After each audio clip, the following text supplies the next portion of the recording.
안녕하세요. 저는 올해 68살이 된 김정호라고 합니다. 33년간 일한 증권회사를 4년 전에 퇴직하고 지금은 경기도 양평에서 작은 텃밭을 가꾸며 살고 있습니다. 제 이야기가 은퇴를 앞두고 계신 분들이나 은퇴 후 삶에 대해 고민하시는 분들께 조금이나마 도움이 되었으면 하는 마음의 용기를 내어 사연을 보냅니다. 저는 서울 태생으로 대학에서 경영학을 전공했습니다. 졸업 후 증권회사에 입사해서 지점장까지 올랐던 평범한 금융맨이었습니다. 처음엔 영업부에서 시작해 분석팀을 거쳐 관리직으로 자리를 옮겨가며 오랜 시간 한 회사에서만 일했죠. 아내는 대학 동창생으로 결혼 전까지 은행에서 일하다가 첫째를 가지면서 직장을 그만두었습니다. 우리 부부 사이에는 아들 하나와 딸 하나가 있습니다. 두 아이 모두 결혼해서 독립했고 손주도 셋이나 있습니다. 제가 4년 전 64세 나이로 회사를 퇴직할 때까지만 해도 은퇴 후의 삶에 대한 계획이 명확하지 않았습니다. 그저 서울 아파트에서 여유롭게 지내면서 가끔 여행도 다니고 친구들도 만나며 소일하겠다는 생각뿐이었죠. 퇴직금으로 2억 8천만 원을 받았고 국민연금은 매월 140만 원 정도 나옵니다. 아내도 18년간 적립한 국민연금이 있어 매월 75만 원을 받고 있습니다. 둘을 합치면 매월 215만 원 정도의 고정 수입이 있었기에 큰 걱정은 없었습니다. 서울에 살던 아파트는 자녀들이 대학 다닐 때 구입한 것이었는데 오래되어 낡은 데다 주변 환경도 복잡해져서 은퇴 후에는 조용한 곳으로 이사하고 싶었습니다. 퇴직 후 6개월 정도는 특별한 일 없이 집에만 있었습니다. 매일 아침 일어나 신문을 보고 주식시장을 확인하는 것이 일과의 전부였죠. 가끔 골프 치러 나가거나 옛 직장 동료들과 만나는 것 외에는 할 일이 없었습니다. 아내는 그런 저를 보며 걱정했습니다. 당신 요즘 너무 집에만 있는 것 같아요. 밖에 나가서 활동도 좀 하고 새로운 취미도 찾아보는 게 어때요? 그때 아내의 말이 귀에 들어오지 않았습니다. 평생 일만 하다가 갑자기 시간이 많아지니 어떻게 시간을 보내야 할지 막막했거든요. 그러던 어느 날 우연히 TV에서 귀농한 은퇴자들의 이야기를 다룬 프로그램을 보게 되었습니다. 작은 텃밭을 가꾸며 자신이 먹을 채소를 직접 기르는 모습이 무척 인상적이었습니다.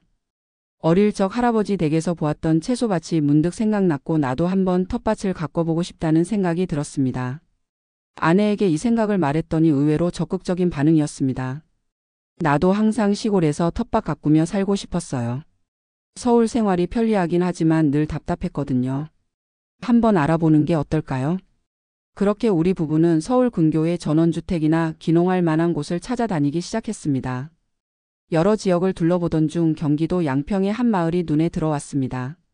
서울에서 1시간 거리라 접근성이 좋으면서도 자연환경이 아름다웠고 텃밭을 가꿀 수 있는 작은 땅이 딸린 집들이 있었습니다. 몇 군데를 더 알아본 끝에 결국 양평의 한 전원주택을 구입하기로 결정했습니다. 28평 규모의 아담한 집이었고 마당과 텃밭으로 사용할 수 있는 35평 정도의 땅이 있었습니다. 서울 아파트를 팔고 이 집을 구입한 후에도 돈이 꽤 남았기에 그 돈은 노후 자금으로 따로 보관했습니다. 양평으로 이사한 첫 해는 정말 힘들었습니다. 평생 도시에서만 살아온 저희 부부에게 시골 생활은 생각보다 많은 어려움이 있었습니다. 특히 텃밭 가꾸는 일은 생각했던 것보다 훨씬 복잡하고 노동 강도도 높았습니다. 씨앗을 뿌리고 모종을 심는 것부터 물주기, 잡초 제거, 병충해 관리까지 모든 것이 처음이라 서툴렀습니다. 난 이런 거 못할 것 같아라며 포기하고 싶은 순간도 여러 번 있었습니다. 하지만 마을의 이웃 어르신들이 많은 도움을 주셨습니다. 옆집에 사시는 73살의 최 할아버지는 평생 농사를 지으셨던 분이라 저희에게 많은 조언을 해주셨습니다. 정호 씨, 상추는 이렇게 심어야 잘 자라요. 여기 내가 가져온 상추 모종인데 한번 심어봐요. 고추는 바람이 잘 통하게 사이사이 간격을 두고 심어야 해요. 너무 빽빽하게 심으면 병이 잘 걸려요. 이렇게 이웃들의 도움으로 조금씩 텃밭 가꾸는 법을 배워나갔습니다.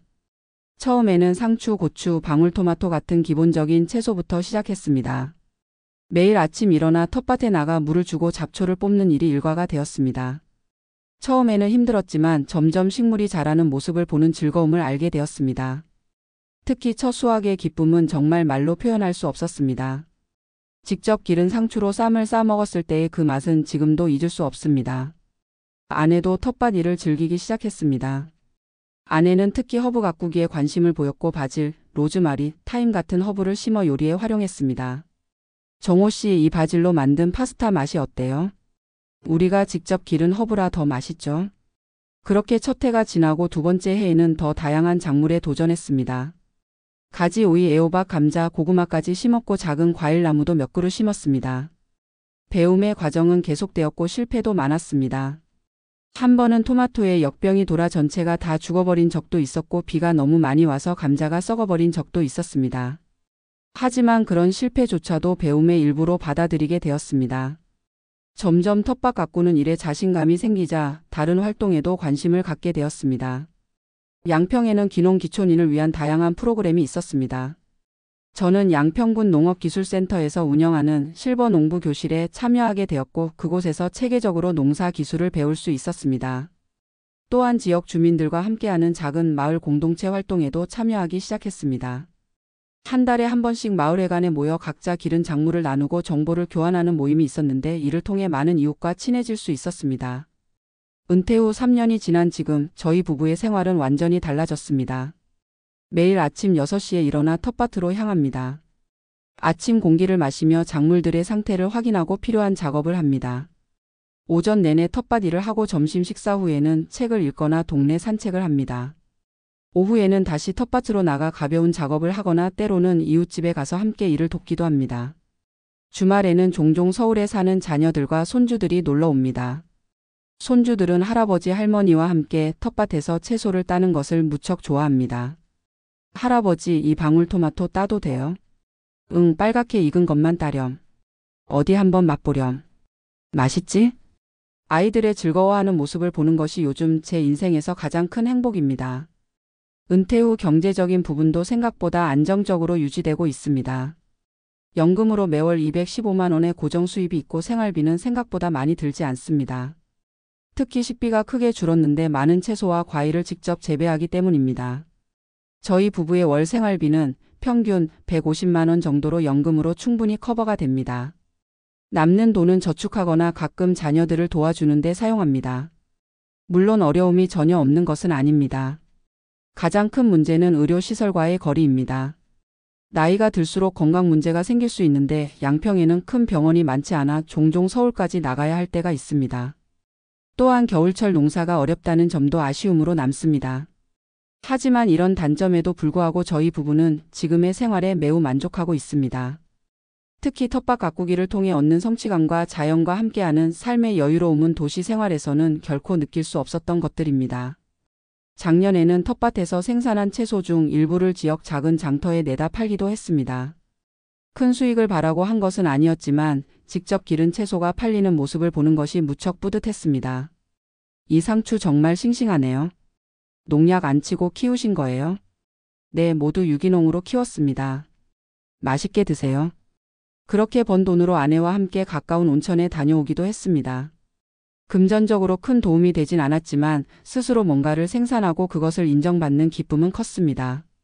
요즘은 이웃들과 함께 마을 공동 텃밭도 운영하고 있습니다. 마을 한쪽에 있는 공터를 활용해 함께 농사를 짓고 수확물을 나누는 프로젝트입니다. 이 활동을 통해 마을 공동체 의식도 강화되고 혼자서는 하기 어려운 작업도 함께 할 수 있어 매우 유익합니다. 제가 회사 생활을 할 때는 모든 것이 경쟁이었고 성과였습니다. 누구보다 더 많은 성과를 내기 위해 밤늦게까지 일했고 주말에도 일 생각을 떨쳐버리지 못했습니다. 하지만 지금은 다릅니다. 자연의 흐름에 맞춰 살아가는 법을 배웠고 모든 것이 때가 있다는 사실을 깨달았습니다. 씨앗을 심고 싹이 트고 꽃이 피고 열매를 맺는 과정에는 서두를 수 없습니다. 그저 기다림과 적절한 돌봄만이 필요할 뿐이죠. 이런 깨달음이 제 삶의 방식도 바꾸어 놓았습니다. 이제는 무엇이든 서두르지 않습니다. 하루하루를 충실히 살아가며 작은 것에서 행복을 찾는 법을 배웠습니다. 아침에 눈을 떠 청명한 하늘을 보는 것. 직접 기른 채소로 만든 식사를 하는 것. 저녁에 아내와 함께 차 한 잔 마시며 하루를 정리하는 것. 이런 소소한 일상이 지금은 가장 큰 행복입니다. 가끔 예전 직장 동료들을 만나면 그들은 저에게 묻습니다. 정우야, 그 시골에서 뭐하고 지내? 심심하지 않아? 처음에는 제 변화를 이해하지 못하는 그들에게 설명하기 어려웠습니다. 하지만 지금은 자신 있게 말합니다. 전혀 심심하지 않아. 오히려 시간이 부족할 정도로 할 일이 많아. 실제로 텃밭 가꾸기, 지역 공동체 활동, 취미생활 등으로 하루가 어떻게 지나가는지 모를 정도입니다. 물론 모든 은퇴자에게 이런 생활이 맞는 것은 아닐 것입니다. 어떤 분들은 도시의 편리함을 더 선호할 수도 있고 또 어떤 분들은 완전히 다른 형태의 은퇴 생활을 꿈꿀 수도 있습니다. 중요한 것은 자신에게 맞는 삶의 방식을 찾는 것이라고 생각합니다. 저는 운이 좋게도 텃밭 가꾸기라는 새로운 열정을 발견했고 그것이 제 노후 생활을 풍요롭게 만들어 주었습니다. 이런 제 경험이 은퇴를 앞둔 분들께 조금이나마 도움이 되었으면 합니다. 은퇴는 끝이 아니라 새로운 시작일 수 있습니다.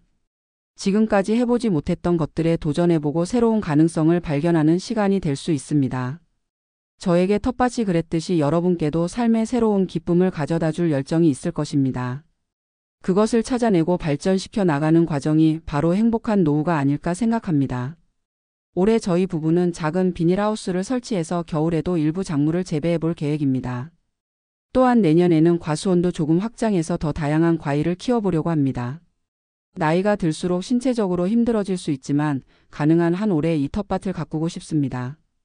이것이 단순한 취미를 넘어 저희 부부의 삶의 이유가 되었기 때문입니다. 추가로 말씀드리고 싶은 것은 은퇴 후 경제적인 부분에 대한 이야기입니다. 많은 분들이 은퇴 후 수입이 줄어드는 것을 두려워합니다. 물론 그 걱정이 전혀 근거 없는 것은 아닙니다. 하지만 제 경험으로는 은퇴 후 생활 방식이 바뀌면서 지출도 자연스럽게 줄어드는 경향이 있습니다. 출퇴근 비용이나 업무 관련 지출이 없어지고 소비 패턴도 변합니다. 특히 시골에서 텃밭을 가꾸며 살면 식비가 크게 줄어들고 단순하고 소박한 생활을 하게 되면서 전반적인 소비가 감소합니다.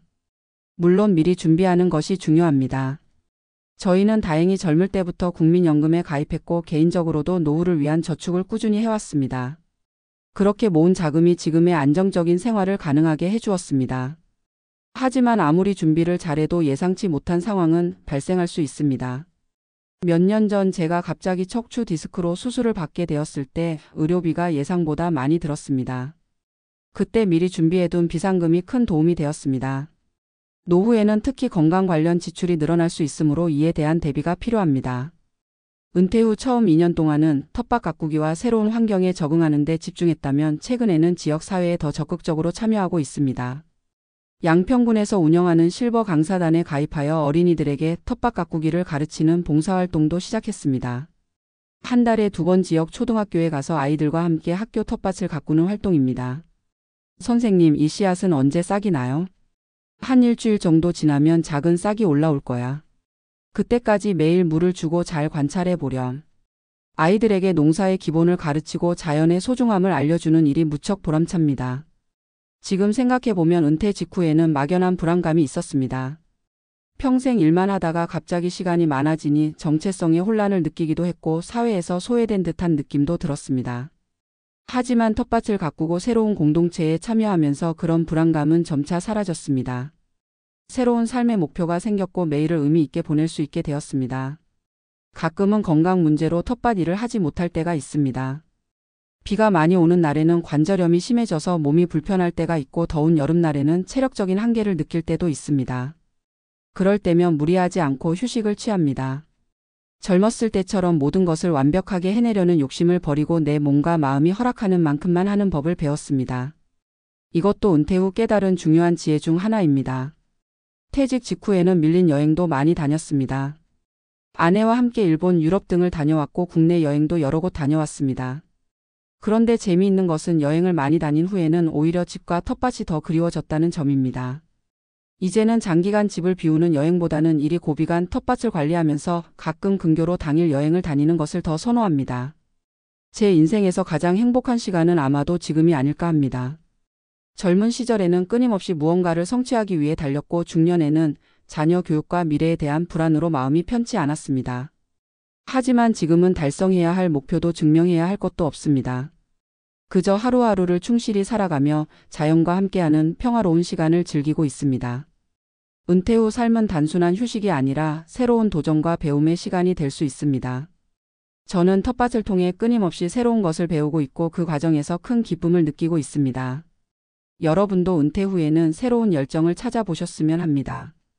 그것이 텃밭 가꾸기든 여행이든 봉사활동이든 무엇이든 좋습니다.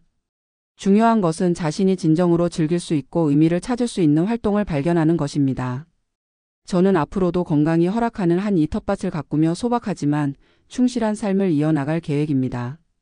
계절의 변화에 맞춰 씨를 뿌리고 수확하는 자연의 순환 속에서 제 인생의 마지막 계절도 풍요롭게 보내고 싶습니다. 말씀드린 것처럼 은퇴는 끝이 아니라 새로운 시작입니다. 저에게 텃밭이 새로운 인생의 기쁨을 가져다 주었듯이 여러분께도 제2의 인생을 풍요롭게 해줄 무언가가 있을 것입니다. 그것을 찾아 도전하는 용기를 가지시길 바랍니다. 긴 이야기 들어주셔서 감사합니다.